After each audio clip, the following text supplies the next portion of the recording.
Welcome, everyone. Thank you for coming to today's National Arts Club program hosted by the Architecture Committee. My name is Chin Dao, Chair of the Architecture Committee.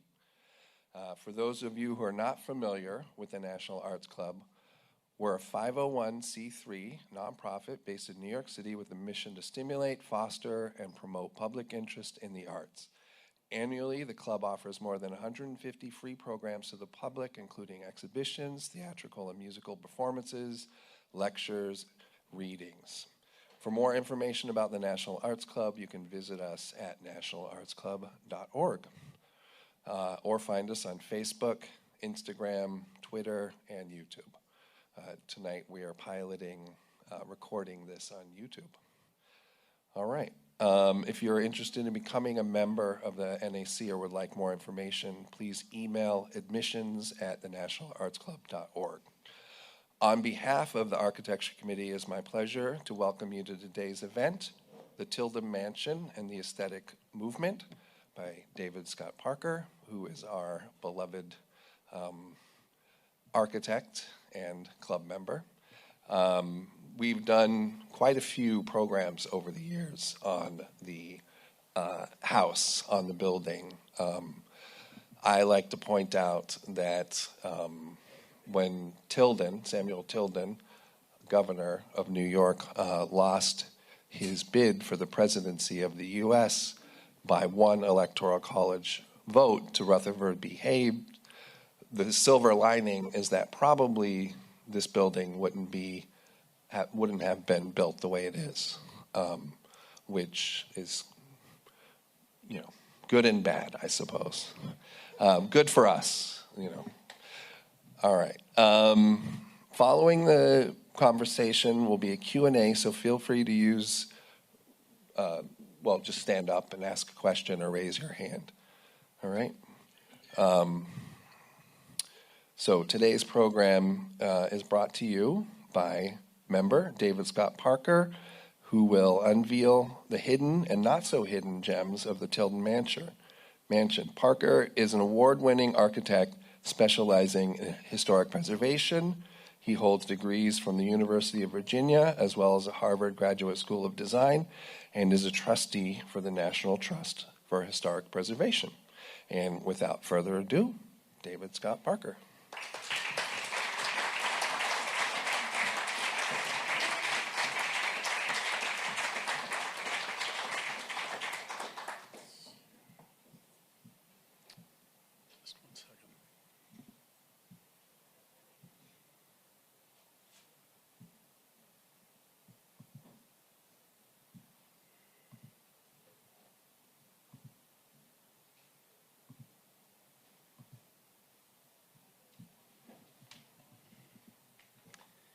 It's not in presenter mode.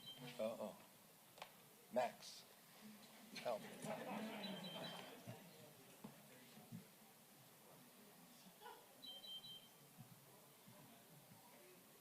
No. Because it normally happens when you plug this in.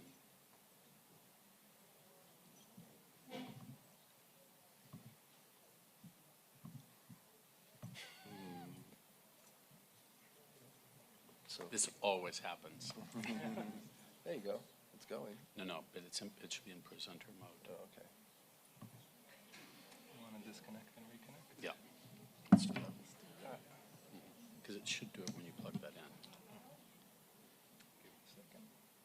And then you go to slideshow. No, that's still not presenter mode.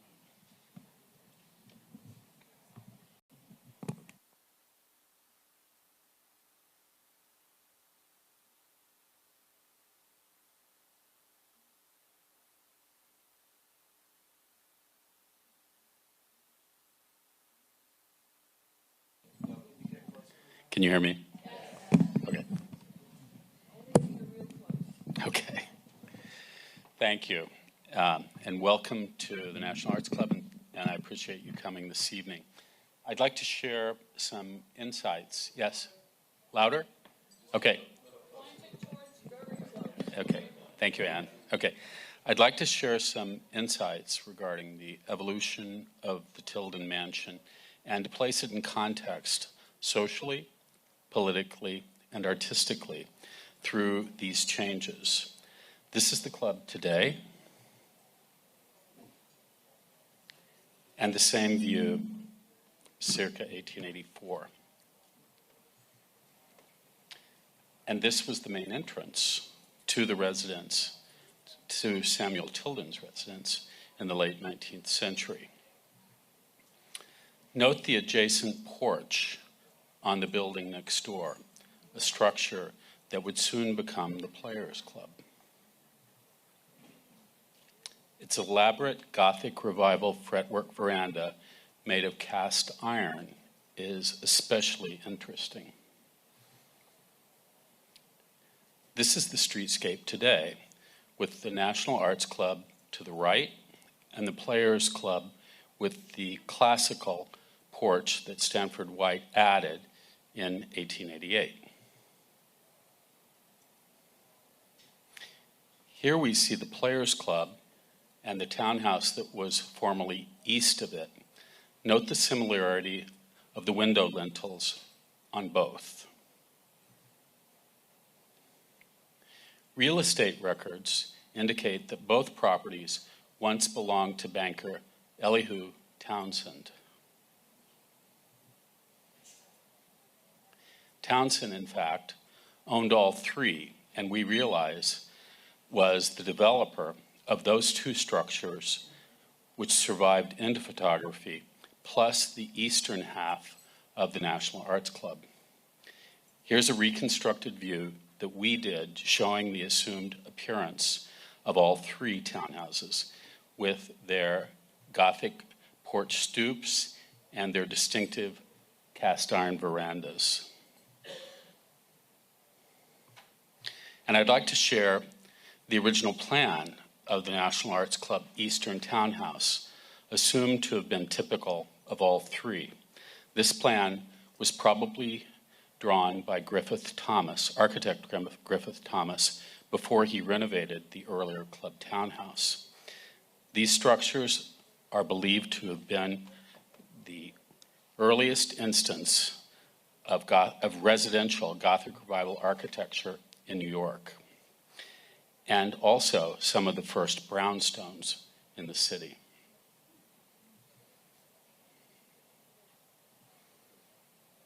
The plan on the right shows the Griffith drawing of the original layout overlaid on the existing floor plan of the National Arts Club. We are in the room in the upper left, where the reflected ceiling plan with the octagons is shown dashed.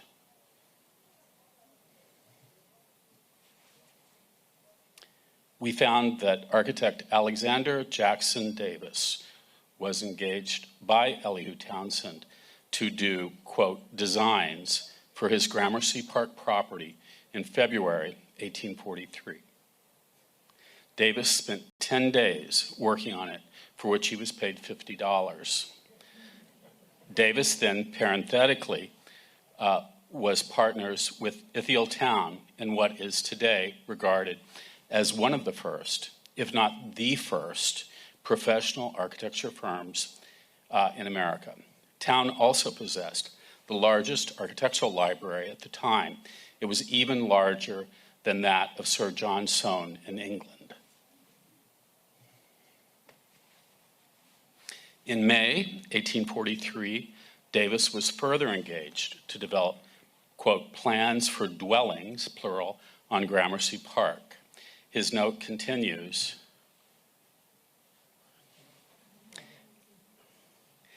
quote, for Elihu Townsend by Ruggles, 3 exclamation marks, no pay, 0, 0, 0. The developer didn't pay the architect. Elsewhere, Davis's diary also reveals he had been engaged by Gramercy Park's original developer, Samuel Ruggles, to do, quote, studies for city dwellings, i.e. townhouses, presumably to help sell properties there. Davis notes many elaborate designs ordered worth $100. Like Townsend, he also reneged on his commitment. Developers.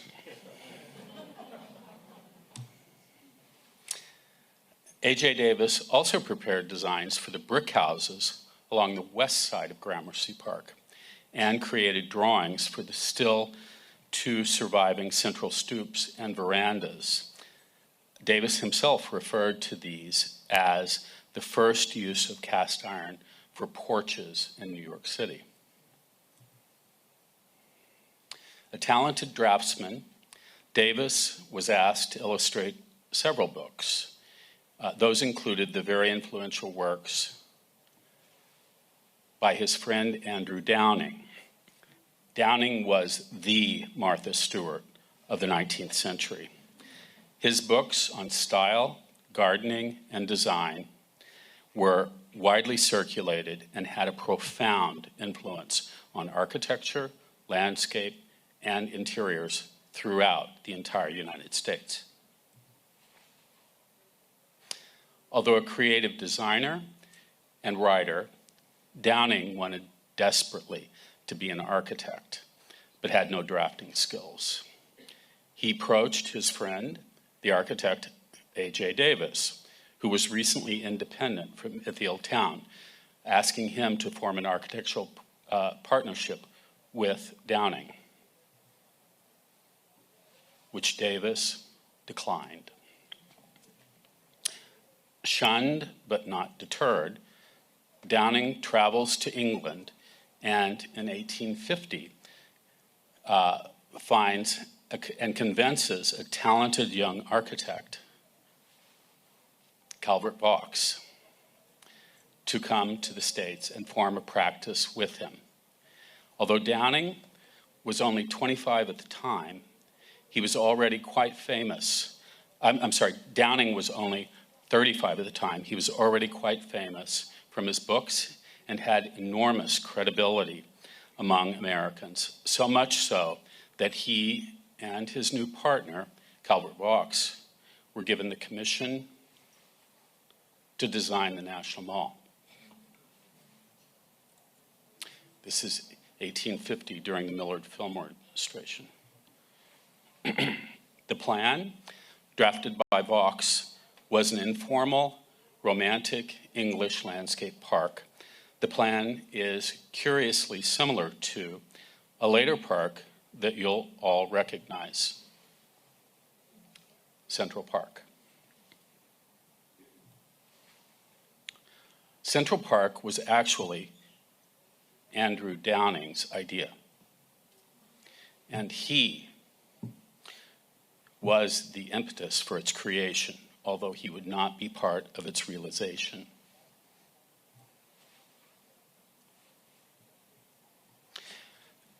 Downing often traveled via the Hudson from his home in Newburgh to New York City. On July 28, 1852, the captain of his boat, then on its maiden voyage, saw another steamship that the captain had also designed. The boats started to race, the captain ordering more and more coal thrown in the boiler. The boiler exploded, and the captain ran the ship aground seeking safety. Davis swam to shore with his wife Caroline, then went back to save others. He died.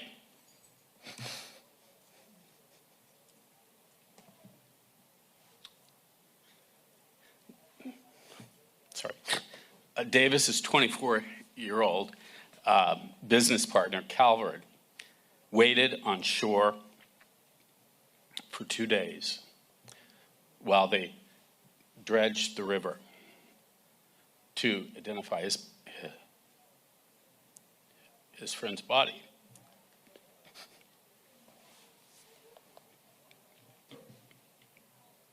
What was young Vaux to do? His associate and mentor, in whose shadow he worked, was gone. Vaux wasn't even a citizen.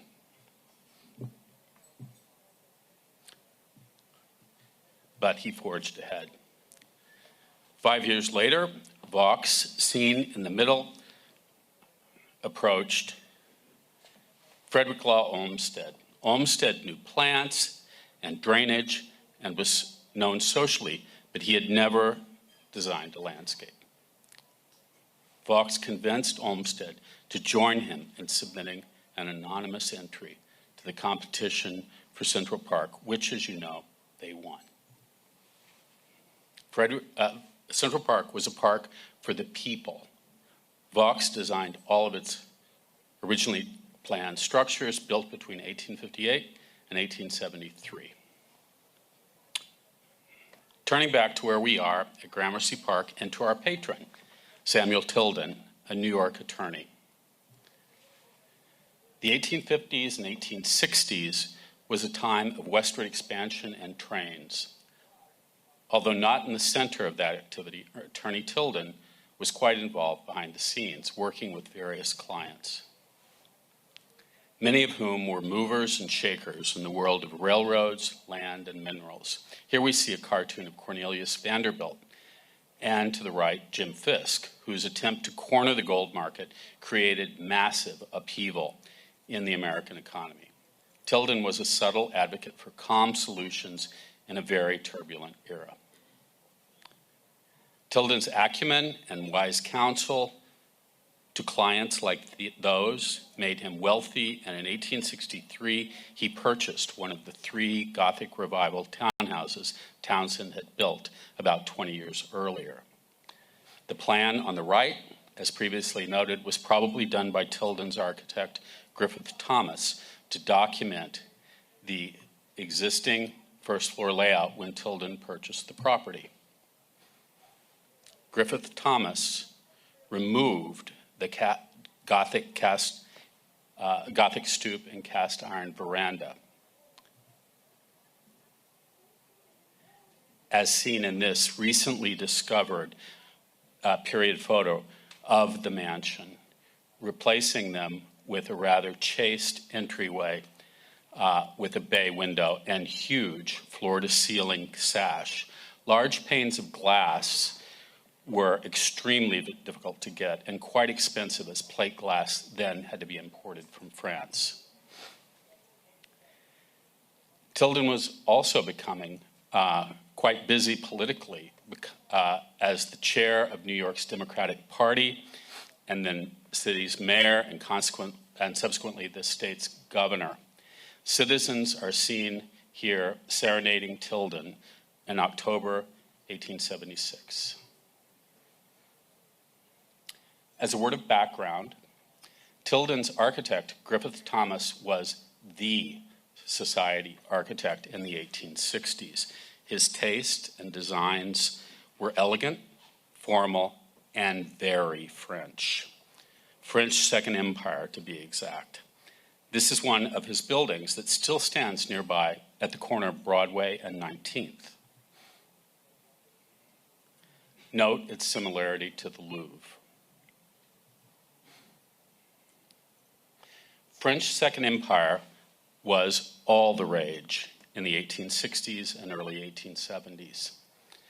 One of the best known structures constructed in this style is the old executive office building next to the White House in Washington, known then as the State, War, and Navy Building.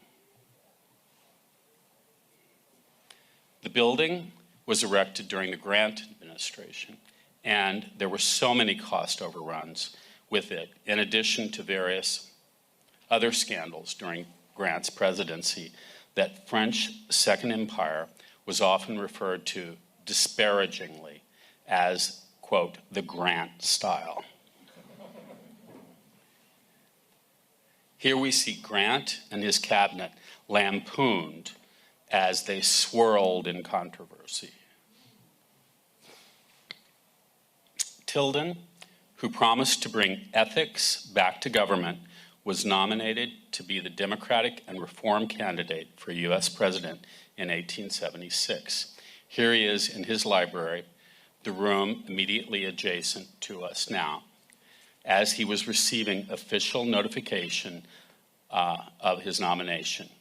Note the bookcases, which still survive in various places around the club.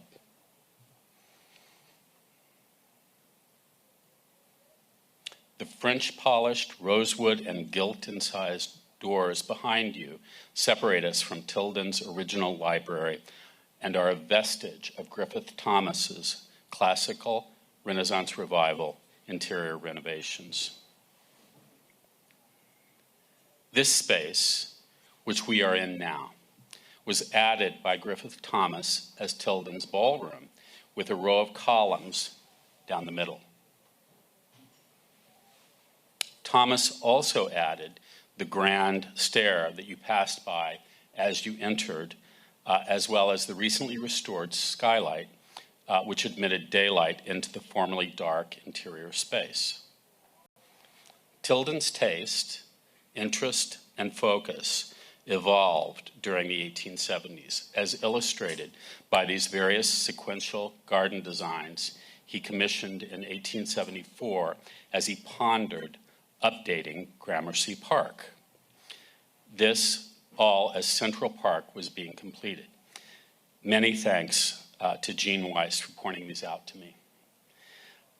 They start with a very formal French classical layout, becoming more loose and florid, to a more intentionally informal and more romantic English landscape park. Here shown superimposed on the original Ruggles layout.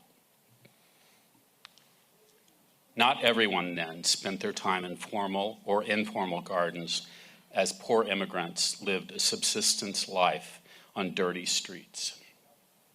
This scene only a few blocks from here at that time.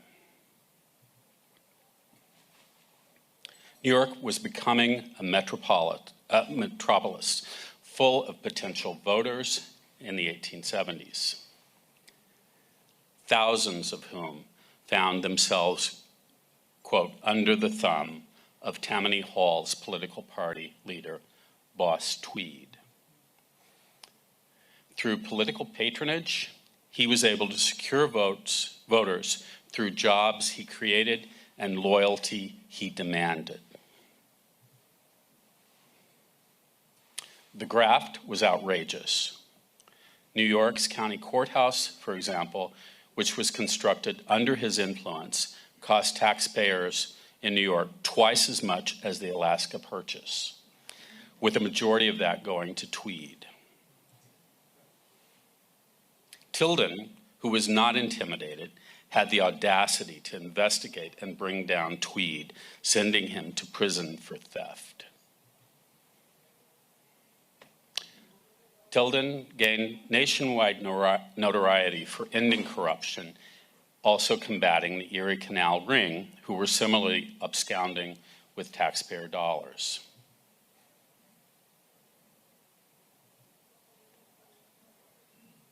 Tilden and his vice presidential candidate were projected to win the election of 1876.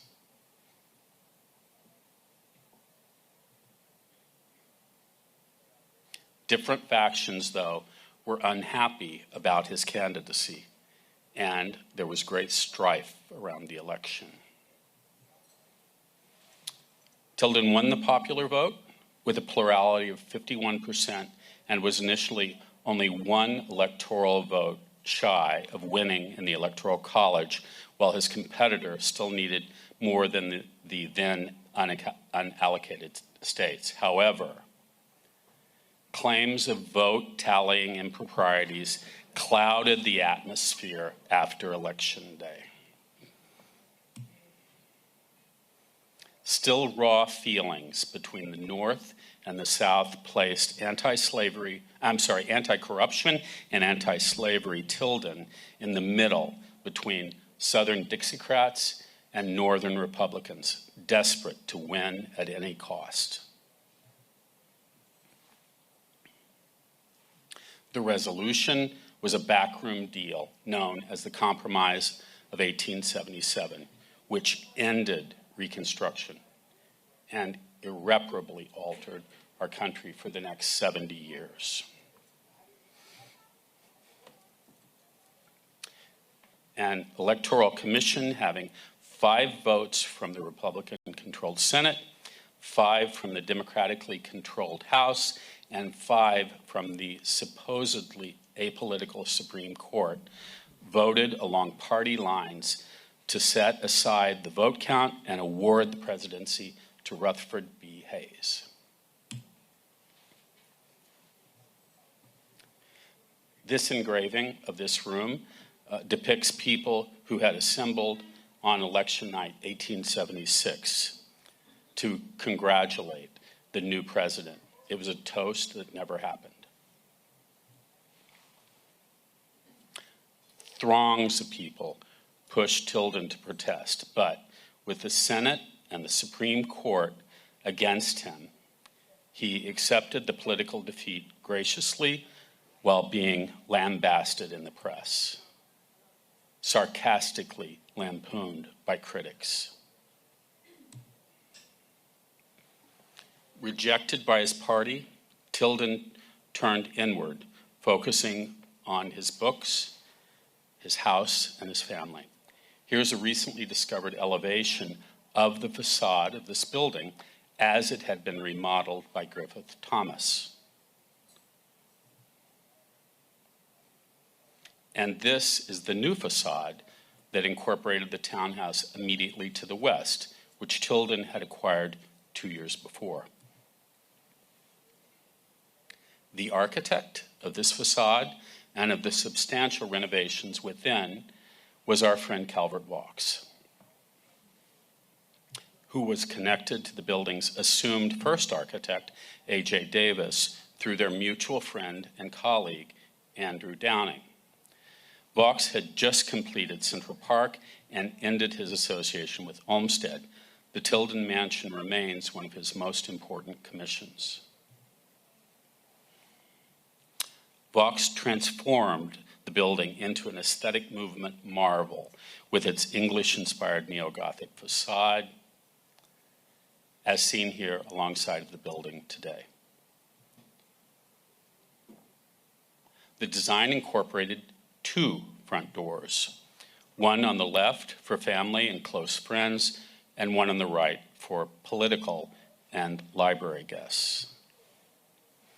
If you were a friend and entered this door in the late 1880s, this is the inner vestibule door you would have seen.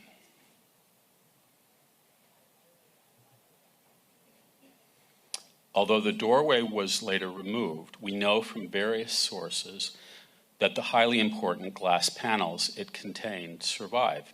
You can see this extraordinarily early example of John Lafarge's distinctive iridescent and confetti glass now placed between our portrait gallery and East Parlor.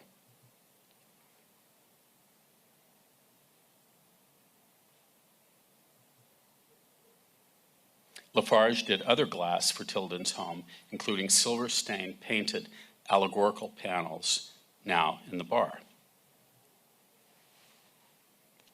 These panels, seen through the open doorway, were originally in the adjacent concealed pocket doors, as shown here.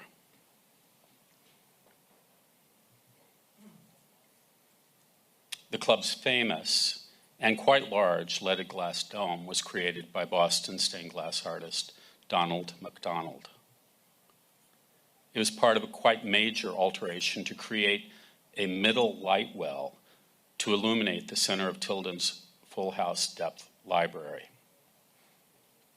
Ellen and Kitson did superlative carvings as part of the 1880s renovation throughout his library.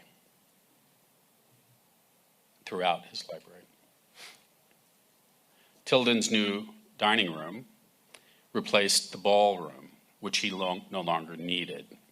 He no longer needed to entertain 200 people who were coming to congratulate him, and instead put one table in the middle of the room where he would sit with his sister and his niece and maybe one guest. As you can see by comparison with the earlier view, rather than do a wholesale gut renovation of all features, Vaux preserved the costly rosewood gilt doors and wainscot, but removed the columns and much of the classical detailing to produce this iconic aesthetic interior, a style that emerged out after America's coming of age and the Centennial Exposition in Philadelphia in 1876, which included exhibits from around the world. Aestheticism was the beginning of eclecticism and made it possible to organically reach across cultures and epochs in the creation of innovative design. Lighting was an important feature in Tilden's dining room, with its new gasolier, an aesthetic gasolier. The original gasolier in the earlier photo he had actually preserved from the first renovation of the room. And it's interesting, in comparing those two photos, which were probably taken a year apart, he changed the chandelier.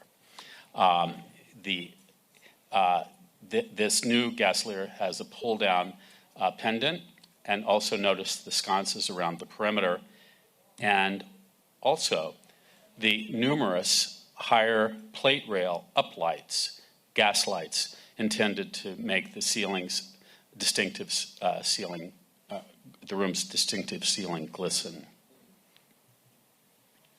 The walls that were around us featured dense satinwood foliate bas-relief carvings with simple gilt backgrounds, while the frieze above had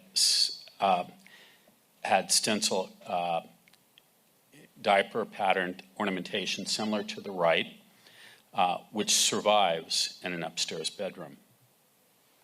Fragments of the two mantels that would have been on either side of the dining room were salvaged in 1906 and reused, as were the two overmantel mirrors. The ceiling in this space was referred to as having been blue, often prompting people to think it was slag glass, like the tracery patterns Vaux installed in the home's surviving library spaces. Vaux's reflected ceiling plan for this room gives further insight. His note at the bottom of the drawing explained that the blue squares represent the, quote, 8-inch tiles already approved. These lustrous foliate glazed earthenware squares were made by the celebrated firm J and J.G. Lowe Art Tile. The satinwood and gilt lattice work on the right that originally was in the octagons in this room was relocated in 1906 to the studio building, the apartment that is now Nico's.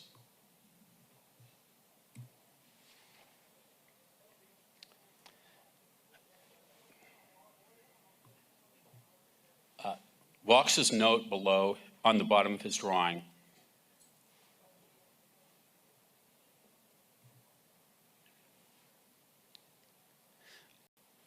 do notice the blue tile, by the way, on the ceiling of the entry vestibule as you leave tonight. Those tiles were originally on the ceiling in this room. They were installed in the vestibule when the club remodeled this room in 1906.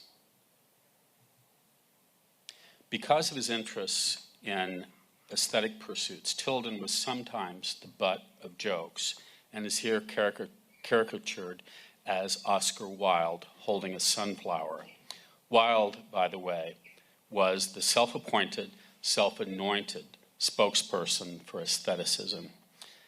Note that Tilden's flower, which he holds, has the date 1884 written on its petals.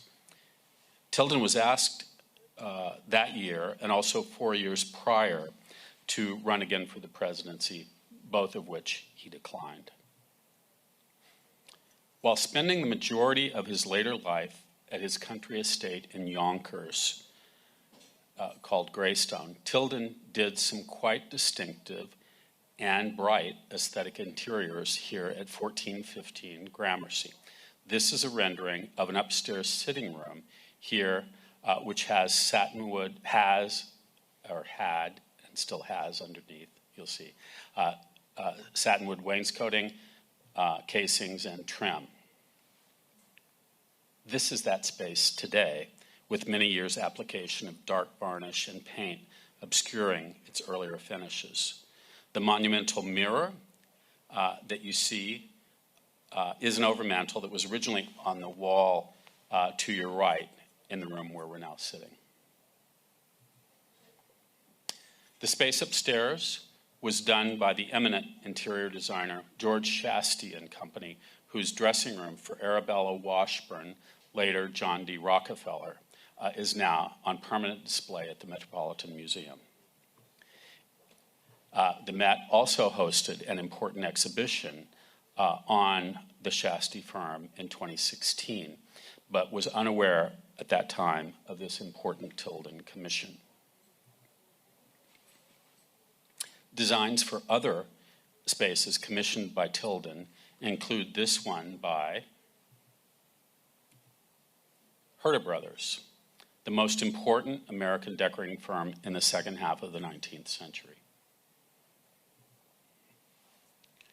Returning to the outside, the other front door that I mentioned earlier was, it seems, part of Tilden's legacy planning. A bust of the artist Michelangelo is in its pediment, while carvings of Tilden's favorite writers adorn the central panel of the facade. That door led to Tilden's library and to his innovative elevator, a novel feature in 1884. These and other accommodations in many ways belie Tilden's probable intent for his home to ultimately serve a public cultural purpose. It's also interesting to note that in his 1881 to 84 rebuilding of the library half of this structure, all floors were reconstructed of innovative, patented, fireproof tile flat arches between steel beams, suitable for a public building. And that is, by the way, a section at the top of the floors here, and the patent drawing is at the bottom. Samuel Tilden died on August 4th, 1886. He was memorialized in the popular periodical Puck. Its inscription reads, "Sagacious, shrewd, and with a heart for fate, once in life we may call him great. When tricked by knavery and despoiled by might, he kept the country's peace and forfeited his right."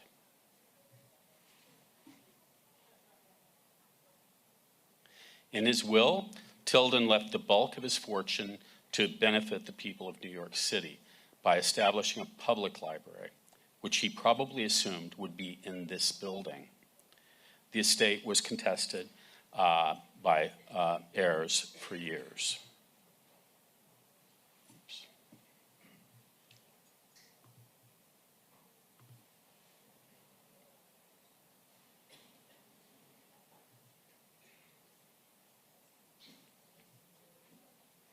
In 1899, I skipped that. Although not housed in his home, Tilden's benevolent bequest did ultimately fulfill his intention, leading to the creation of New York Public Library in 1895. In 1899, 1415 Gramercy Park South was advertised for sale. The mansion was then used as a rooming house until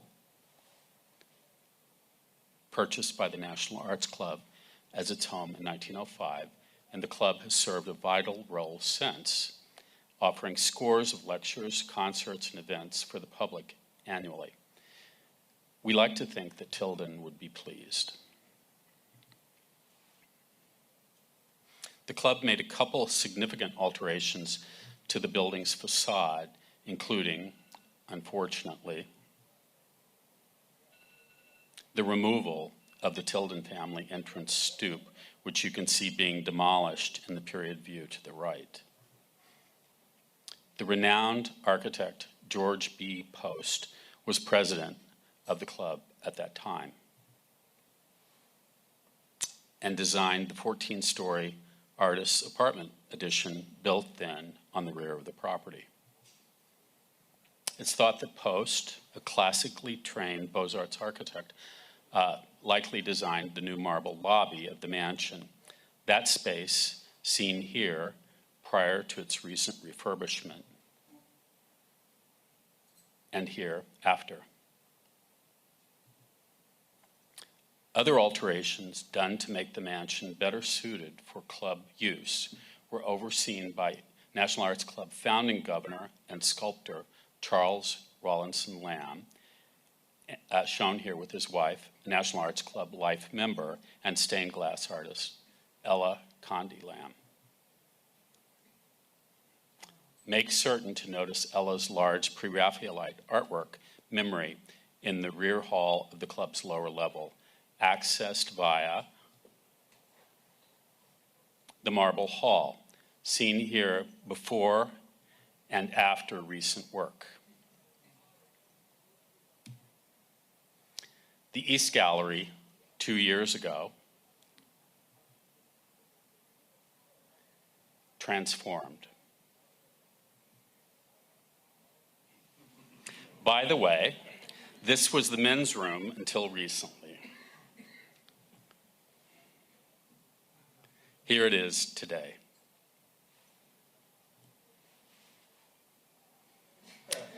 Most men never saw the ladies' room with its narrow hall between the stalls. Here is what it looked like 6 months ago, and now today. Thank you to the Board of Governors who made this happen, and to the donors who contributed generously to the project. This was the Grand Gallery a little over a year ago. And as it reopened, featuring Bank of America's incredible Andy Warhol collection. I'm thrilled that you all could come tonight. Thank you.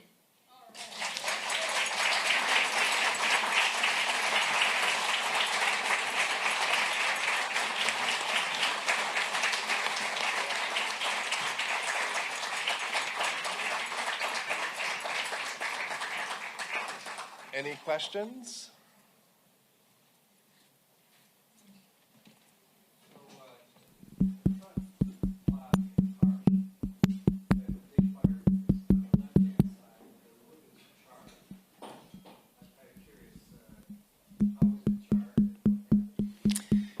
I believe it was in the late 70s, 1970s. They were still burning logs in the fireplaces, and someone removed one of the logs thinking that it was safe, and they put it in a log basket, and you can imagine what happened. We're lucky that the club wasn't destroyed. Any other questions? Yes. You mentioned Greystone. Mm-hmm. Can you tell us a little bit about that project? It was French Second Empire style, and it's today Untermeyer Gardens in Yonkers. The house is gone. The gardens were quite extensive. Tilden, after, Gene Weiss would be a better authority on this than I am, but after Tilden lost the election, his health, he was always somewhat frail. He spent more and more time at Greystone and really devoted a lot of time and energy to that place. There are remarkable photos of Greystone and of its gardens. Unfortunately, there are very few images of this place. The images that I showed you are pretty much what exists. And I think that's likely because Tilden wasn't here very much after that. Mm-hmm. Yes, Anne. I believe this is true, but perhaps you can confirm it. Oh, thank you. That at the time of Tilden's residency here, there was a garden in the back. And with Vaux having designed the renovation, one would expect that there had to have been a plan somewhere. I kept hoping to find that. Nothing. And you found the plan? Yeah, the plans of the rear facade exist, but the plan of the garden doesn't. And But there was an actual garden back there was definitely a garden there, and it's mentioned in I saw it mentioned at least one place, but never a photo, never a plan. And the thing is, because Vaux when Jean told me about the plans that were done for Gramercy Park, that were obviously never implemented, I assumed those would have been done by Vaux, and in fact, they weren't. They were done by a landscape architect named Wiedenmann, who was a legitimate landscape architect, Swiss-trained here in New York, and he became known for doing parks and cemeteries. But it was interesting. I showed the garden plans, and apparently there were a few reviews that went on, and he started very formal and he ended up very informal, and those were all done in 1874. The thing is, Vaux had just ended his association with Olmsted in 1874, and he's not hired by Tilden until 1881. Wow. And the one thing that I found among the Tilden papers was a lithograph of a building designed by Vaux in, I want to say 1880, for a man named Pummelly, I think it was, in Newport. And it was a Queen Anne style house. And the fact that Tilden had actually preserved that among his papers kind of suggests to me that he liked that house. Because, why did Tilden hire Vaux? I don't know. Because obviously it was quite a different direction from Griffith Thomas, which was the society architect. And Vaux, one of the things that's interesting about Vaux has, we actually see and experience the impact of Vaux in New York, obviously in Central Park. And Vaux was doing drawings. Olmsted was not a draftsman. But Vaux was often in the background. He certainly was in the background when he was working with Downing, because, as I said, Downing couldn't draw. And so Vaux is like this amazing creative individual. And then once he was no longer associated with Olmsted, and as I said, this is one of his most important buildings. Of course, the buildings in Central Park, are Vaux, but he's overshadowed in a lot of what he did. First, because of his association with Downing, who was so famous, and later because of his association with Olmsted, who was very, socially prominent. So I don't know if I answered your question. Yes. Mm-hmm.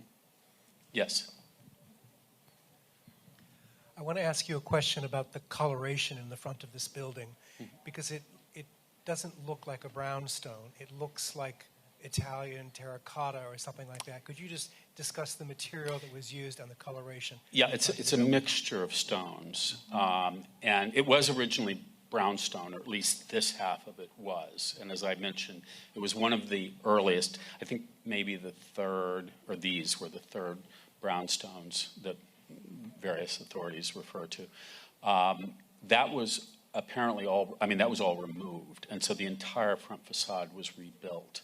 And Max and I were talking earlier that it was, I think, a Scottish sandstone, was it? And then there's also a granite. It's different stones, which is was probably, and I think there's terracotta there too.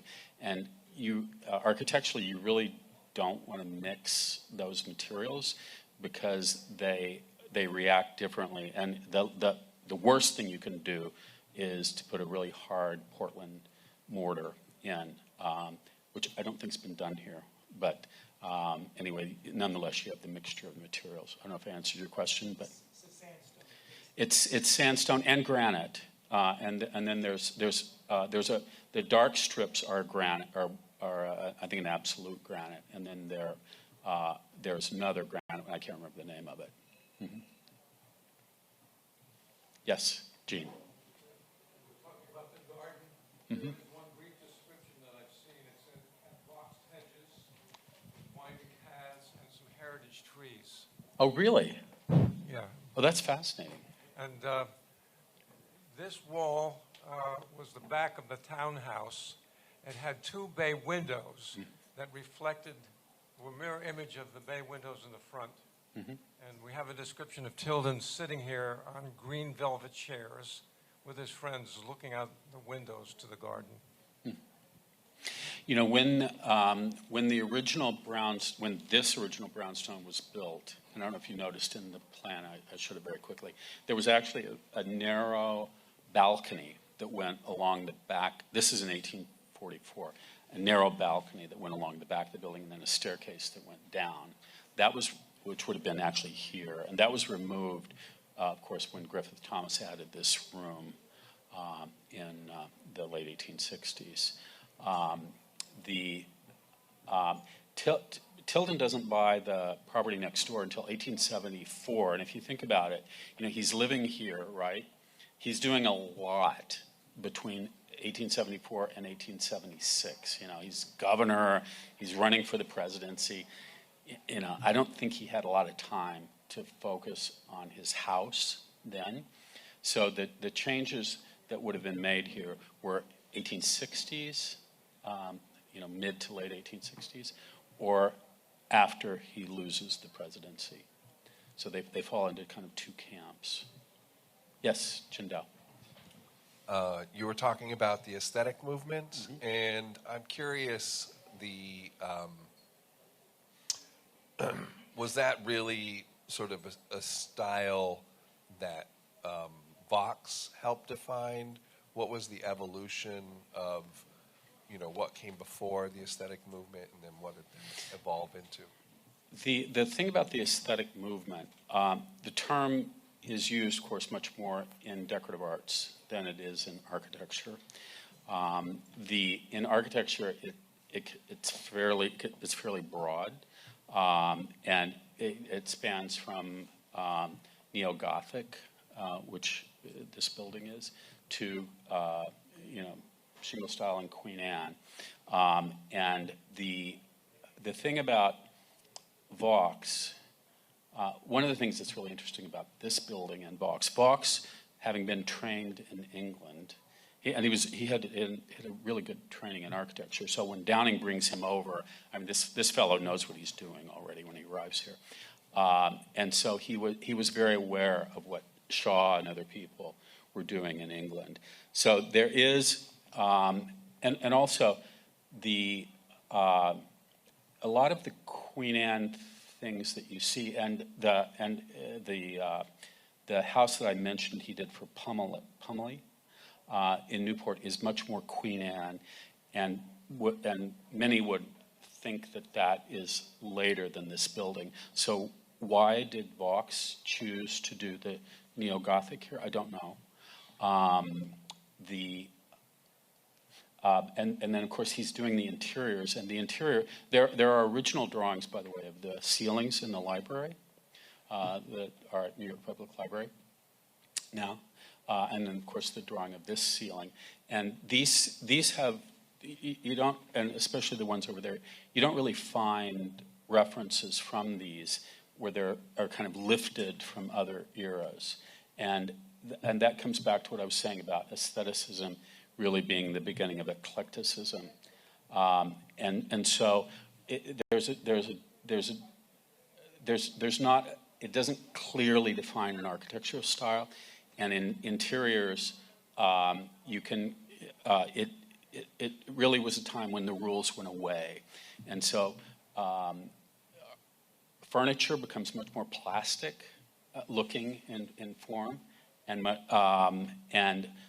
not firmly classically based. So there, and you find that certainly in furniture, where furniture no longer expresses its weight.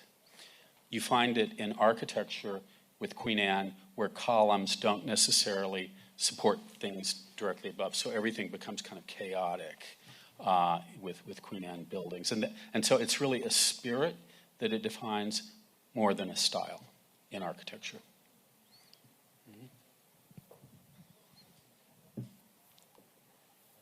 Anyone else?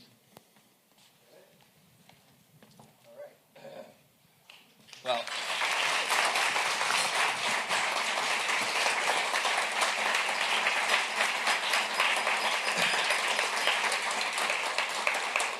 thank you all for coming, and thank you, David, for best presentation I've seen on the house in a while.